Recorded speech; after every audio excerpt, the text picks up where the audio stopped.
Hey, head turners. So, this is a new type of video. I've never done something like this before, but I just felt really compelled to do so. And this is just another case study for my head turners who are watching. This is for the women who carry what I call the good girl's burden, who are really wanting and ready to break free, to embody your holy hot girl energy, and really to become that head turning woman, right? Um, so, in this video, I'm turning a critique into content. And what I want to do here is just really highlight patterns that I want you to watch out for as you begin to own your feminine influence. These are subtle little power plays designed to humble you back into other people's comfort zones. Because when you own your power, when you have your standards, people will be triggered by that.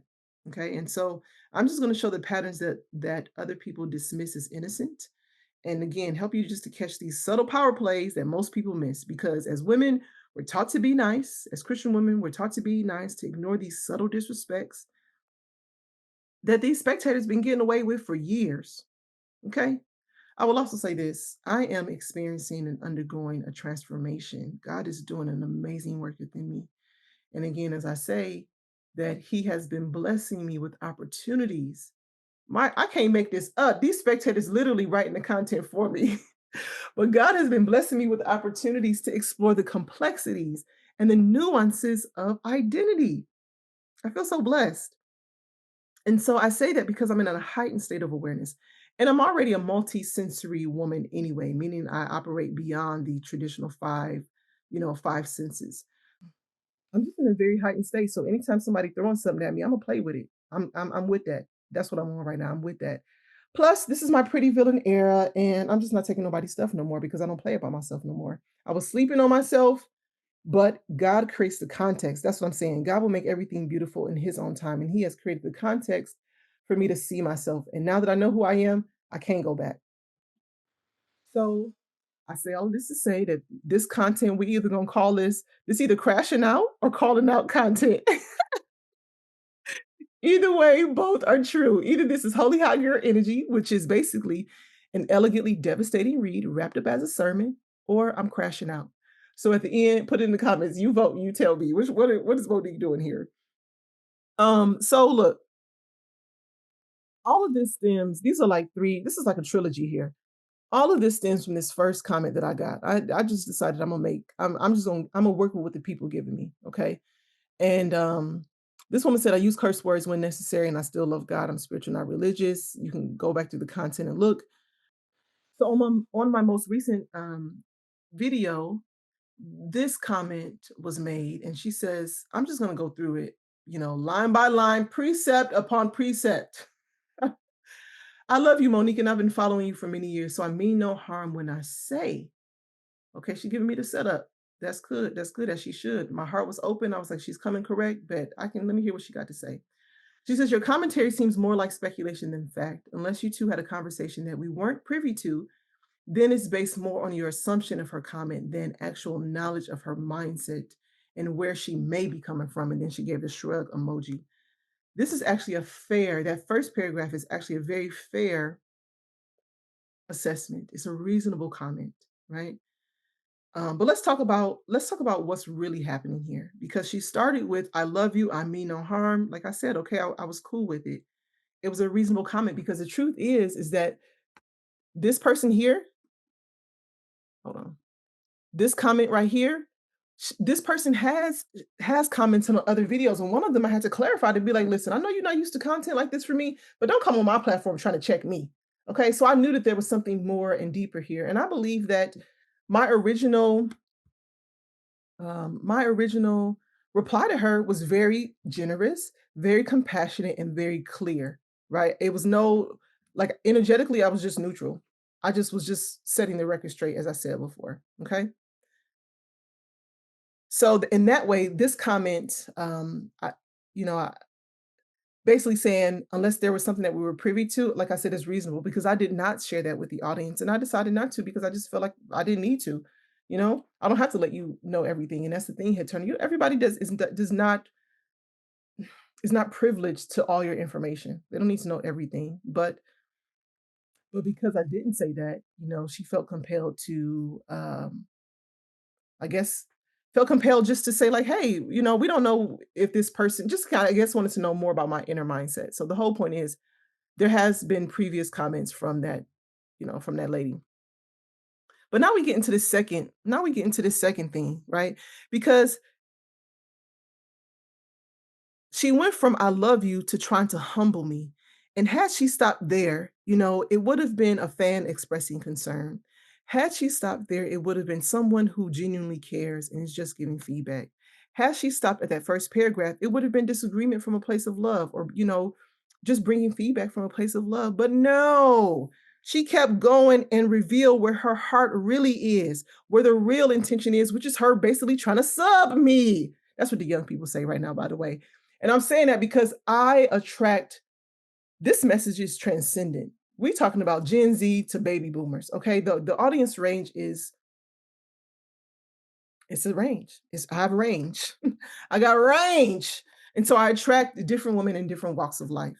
So basically, she says true leadership is the ability to meet people where they are rather than repeatedly saying we are not the same when indeed you are. Well, first of all, let me correct this. We are not the same. I have built a platform, I've done the inner work, and I'm doing the inner work. I've created a framework that people pay for. I operate from intention and rather than reaction. Although I am reactionary oftentimes, but for this case, it was intentional, and me posting the video was intentional, modeling intentional leadership. And I have developed a high level of psychological sophistication, girl. This perceptive insight, this spiritual X-ray vision that I got, that I've been blessed with. Oh, I'm about to use it. And this video, this type of content, and me making stuff like this is really just me coming into agreement with who God made me to be. And that's what this is about, head turners. You stepping in. This is identity work right here. This is identity. And that's what feminine influence is all about. Identity and transformation. Number one. Number two, strategic feminine power. And number three, relationship mastery. Because all these women talking about sovereign, but if you don't know how to integrate your life with the man, you don't have nothing. So listen, let's talk about what's really happening here. This true leadership thing is giving she she trying to sub me. This is what the young people say. I was listening to a lyric by Cardi B, and she said, "I guess I'm the teacher since she want to substitute me." She goes into saying true leadership. Basically, she's trying to come into my house and trying to be my teacher. The audacity, but this is really kind of serendipitous because I have been substitute teaching. So over the last school year, I was substitute teaching. And my first career, I was a high school English teacher, right? I love literature, I love reasoning and exploring these ideas with students. But the work that I was doing this year, I was working for a special school district. So I was elementary, middle, high school, like I was the range. And I will just say people in education, like each teacher usually has their ministry. So some teachers like middle, some teachers like elementary, some like high school. And so I was able to have a range. But I'm saying that this is serendipitous because what I realize is that I am a professional educator, both on and offline. So that's why I got to come on here and school these spectators. I'm trolling right now and I love it. I'm trolling and I love it. Basically, she's trying to make me wrong for having boundaries and discernment. And I'm not just saying I have discernment, like discernment literally is my number two spiritual gift. Faith is my number one, discernment is number two, and exhortation is number three. I think there's a spiritual quiz that you can take called like spiritual gift test. You can Google it. But she's trying to tell me what true leadership is, meeting people where they are. Number one, have you ever, I know we haven't worked together privately, like I've never seen you live, but have you ever even purchased a course? Because if not, you're not even qualified to talk about my leadership. This is speculation, my dear. This is based on consumption of uh, free content rather than actual experience, assuming you haven't done a course, like you haven't purchased a course. And all of this is really just faux compassion, right? Like disguised as it's a humbling tactic disguised as faux compassion. That's what it is. So now we get into the third paragraph. She says, compassionate leaders have the capacity, implying that I'm not a compassionate leader. So compassionate leaders have the capacity to relate and see a part of themselves in those that they are leading.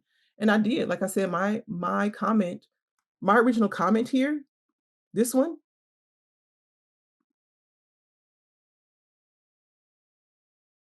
This original comment here was extremely clear. I didn't go in on her. I just said, thanks for watching. My vulnerability wasn't seeking alignment or permission. It was a public display of modeling authentic leadership for women learning to process their power. And I said, blessings. That's my holy high girl way of saying period. That's the holy high girl way of saying period. Anywho, so again, we're getting into more humbling tactics disguised as faux compassion. And she's basically like the other commenter, just trying to humble me back down, but with a lot more words. And she's saying a lot. She's saying a lot here. So she's like, you know, uh, uh, leaders basically have the capacity to see a part of themselves in those in their leading. I want to say this that the way I was able to clock that is because I did see myself in her, and that's I've done that before. Like I'm guilty of it too. I can't think of an example now, but I have caught myself like humbling, like trying to do these subtle ways of humbling. And I had to be like, "Ooh, Monique," I had to catch it, and that's exactly why I'm qualified to teach on this and to share these kind of subtle power plays, and to say that this is not personal. It is really systemic and systematic, meaning that these tactics run wide and they run deep. It's a part of it is a part of the curse. It is a part of the nature of the fall, right? Of the events that happened in the garden when Eve got tricked out of her spot because she was doubting herself because she was looking for validation outside of herself, right? This is what happens when you start comparing yourself to other people. That's where this is coming from. When you don't know the gifts that you have, when you don't know your own influence style, when you don't know, let me go, when you don't know what you want, when you haven't conquered the inner game, meaning that you haven't practiced psychological mastery, when you're not having fun, this is very fun for me. Skill number three is to have fun. When you're not bold, being bold is about confident self-expression, right? When you don't do that in your own lane, you try to like come into somebody else's lane to bring them down. No, be bold, discover your influence style, and move powerfully. So then she got the nerve to be like, you didn't read her comment without bias, defense, or ego, or ask yourself the myriad of ways her comment may have been intended. Girl, please, that sounds like too much work. I got 3 kids, a husband, a house. Like, what?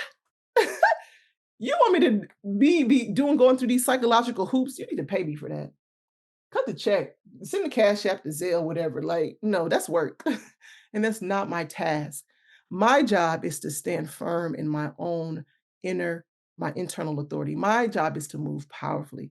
My job is to master myself. Head turners, that's what I'm saying. That's what your job is. Asking yourself the myriad of ways, what I hear in that is basically manage other people's comfort.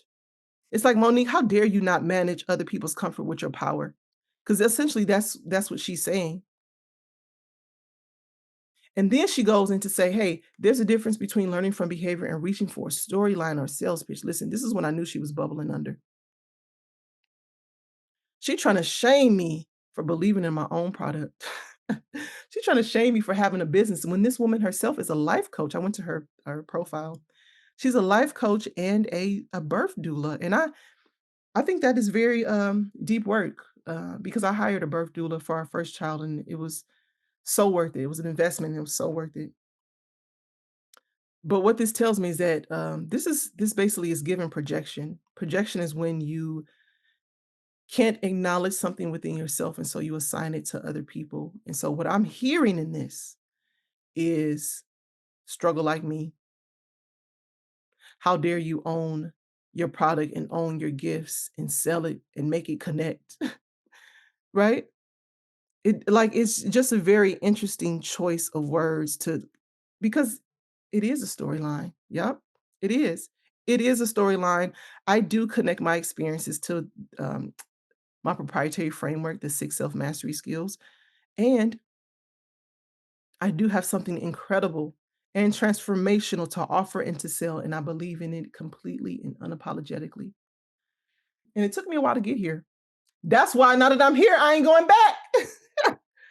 I ain't going back. This is exactly why you need these skills because people will try to shame you for your success, head turner. People will try to shame you for your standards. People will try to shame you because you look good.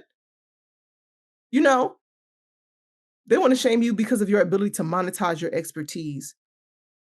And again, she is suggesting I should just meet people where they are. Translation, manage other people's comfort. That's exactly the energy that keeps women broke and small. You know where that left me when I was managing other people's comfort? It left me chubby, sick, and stuck. My original response and this one I believe is boundaried and very generous because it's elevating. This conversation is I'm not here to dominate and control. I'm here to elevate and illuminate. But some people mistake authority for arrogance when they themselves are used to managing other people's comfort. When she said, ask yourself the myriad of ways her comment may have been intended. Why would I do that? So, head turners, as I think about this comment about storyline and sales pitch, it is really peculiar. It's a very precise comment. I don't believe in the history of my channel someone has commented on my storyline and sales pitch. Like, thank you. I want to say thank you for noticing, right? Like I'm having fun with this right now. So this is a quick edit as I'm editing and as I'm thinking even more deeply about this content, this masterclass here in this commenter. It's just like I see you noticing me. Thank you so much. Thank you for noticing. I see you like my persuasive appeal. I see you noticing my business acumen. Um yeah, I see you studying me. And because I am coded with a little exhibitionist, I like that. I like that I can acknowledge and call this out and not be afraid of it, right? Because ultimately, you're probably not here for the allure. Like you're here for the business acumen. And this woman has also commented on other comments, and I'm assuming she's from Detroit because in a couple of other videos she commented about my D girl energy and saying, yeah, that's the D. So I'm assuming she's from Detroit. Now here's the thing. I've checked out her because she mentioned storyline and sales pitch. I went to her profile because I was like, this is a business person. They noticing me, they notice the business acumen and can see what I'm building, where the potential of where this thing is headed. So I checked her out, and she herself is a life coach and a doula, a birth doula. And this is amazing work because I hired a birth doula for our first child, and it was an amazing investment. Totally worth it for us. So I hope you're getting your coins on that, ma'am, Makita. Because listen, you may not be doing it right. And I'm saying that based on this comment that you gave me about storyline and sales pitch. So that's why this is a very interesting choice of words from someone else in the coaching space, from another business owner, right? No solid businesswoman is going to come onto see somebody marketing. Yes, I'm marketing. Thank you for noticing. And try to comment about my strategy because I am a strategic woman. This is what we're teaching, right? So what's happening here is that she sees me monetizing my gifts confidently and strategically, and it's making her burn a little bit. It's creating the bubble. She sees me effortlessly seaming my life experiences into my proprietary framework, the six self mastery skills. And I know you like it just based on your comment. I know you thought it was like you throwing shade, but really, with this spiritual X-ray vision that I got, like it's clear. And Detroit women, and here's why I was saying about Detroit. Detroit women, there's a spirit in Detroit women. Like Detroit be produced like Detroit women, I would say, are some classy, ratchet hustlers. Detroit women are bad and bougie hustlers. And so I haven't looked at this commenter's videos, but I just saw the banner on there and, I scrolled through and I saw that she was talking about maybe birthing content. So she's trying to sell her gifts and coaching. I mean, her gifts and skills. I would hope so. I'm not really sure. But just trying to shame me. It's like, how you want to be me at the same time want to shame me? Again, this is another example of a woman trying to how you gonna cut a woman you really trying to be cut like. That's what this is an example of. It's like she took the bait. She took the bait because she saw me rising in my power, right? And took the opportunity to bring me down, took the opportunity to try to burst my bubble. Like, oh, her head getting too big. Let me make that pop a little bit. Basically, it's given don't leave me behind. And so, ultimately this is what I head turners. This is what I mean when I say you cannot have what you judge. You cannot have what you judge. And as I'm thinking even more deeply about this, when I say that this person is really trying to shame me out of my blessings, this is what I mean when I like as I'm thinking about, okay, shaming me for connecting my experience to for having a storyline and a sales pitch, number one. And then using this using my life experience and like trying to shame me out of that. This is what I mean when I say um in the one of my videos about our identity in Christ and how as soon as Adam and Eve ate the forbidden fruit, the Bible tells us is that immediately they felt shame, and that shame is the lowest of emotions. It's the lowest vibration because our emotions can be measured in megahertz, and shame is the lowest one. And it's no wonder. It's no wonder Adam and Eve felt shame immediately. They knew shame in a way that they hadn't known before. This is why they were afraid of their own nakedness. No. They were afraid to be seen for the fullness of who they are. So now that I'm here integrating, because it's like, oh, what I'm taking away from this is like, I can't, like, I'm somehow not supposed to it's like I'm not supposed to be professional and personal and business at the same time, which is what I'm doing here. I'm showing integration, how to integrate and be the fullness of who you are and stop being afraid of your own darkness because that was mine, perception value. I used to be afraid of this kind of stuff. And look at me now, turning this chaos into art. I used to be afraid because I used to be like, oh, my clap back ain't strong enough. People gonna see me and I'm gonna be all slow, but I don't cut quick, but I cut deep. I don't cut quick, but I cut deep. So so yeah, this is just a beautiful example of God's poetry in motion. So instead of trying to shame me out of my blessings, right, I would encourage her to acknowledge the desire in you to create a storyline, acknowledge the desire in you to have a framework, acknowledge the desire in you to create wealth through sales. And not just wealth through your gifts, but wealth through sales, right? Meaning, and sales is a specific way. And I'm thinking like, why am I saying that about sales versus just a gift? Um, because it's a very specific skill set that coaches have to have, depending upon what kind of service she wants to um, offer to the world. So now that's love. That is love. What I just gave was so loving and generous, right? Now, if she's smart, she can take this to the bank. Now, go be all you can be somewhere else, of course. Take this information and go be all you can be. Go fix yourself. Nah, this is why you need these skills, head turners, because this applies to both love and life. I've been telling you, be the woman who gets what she wants in love and life. And so, whether it's business, relationships, or social dynamics, people will test your boundaries and try to humble you back down. So, let's continue. She says on the very last line, in all the years I've consumed your content, I've never seen you show up this way. It seems more like a step backwards than it does stepping forward. Just my 2 cents. What I hear in that is that she was used to me showing up a certain way, and that way was presentable, it was polite, it was probably, sensing that Monique has power, but she's still very humble, so she's cool, like she's safe, and I was playing small, I was contained and very tamed. But now, as I am reveling in the fullness of who I am, right? I have integrated my dark parts. That's why we're not the same because you ain't done the inner work. I have integrated and am integrating the dark parts of myself to become whole as part of God's original intent, right?